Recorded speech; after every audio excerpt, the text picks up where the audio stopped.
خواتین و حضرات، بہت سی باتوں کا پتہ نہیں ہوتا ہے۔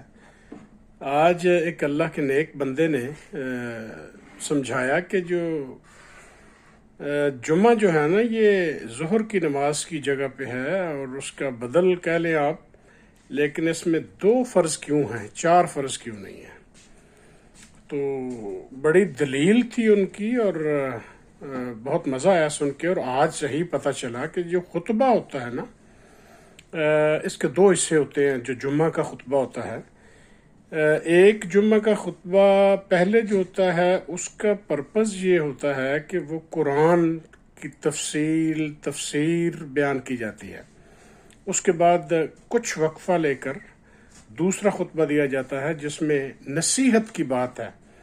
تو یہ قرآن کے بتائے ہوئے طریقے ہیں کہ خطبے کے 2 حصے ہیں۔ پہلے یہ ہوگا جس میں قرآن کی بات ہوگی، اس کے بعد کوئی نصیحت کی باتیں ہوں گی۔ تو وہ اللہ کے نیک بندے کی بات میں نے سنی تو مجھے بات سمجھ آئی کہ یہ تو ہم فرائض بھی پورے نہیں کر رہے ہیں کہ ہم جمعہ تو اللہ نے تو حکم دیا کہ جیسے ہی جمعے کی اذان آئے تو آپ تمام کاروبار بند کر کے اور آپ مساجد کی طرف دوڑیں لپ کے، اور جیسے ہی نماز پڑھ لیں تو اس کے بعد آپ رزق کی تلاش میں پھیل جائیں۔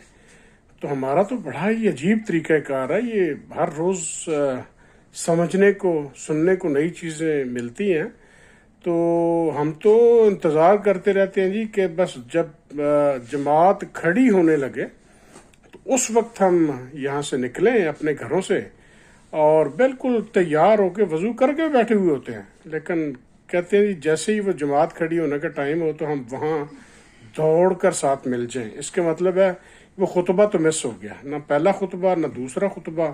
تو اس سے مراد یہ ہوئی کہ وہ 2 فرض تو رہ گئے، جو کہ جس کے بدل میں 2 فرض یہاں سے لیے گئے تھے ظہر کی نماز سے، 2 جمعے میں آ گئے اور 2 جو ہیں وہ خطبے کے لیے وقف ہو گئے۔ تو غور طلب بات ہے۔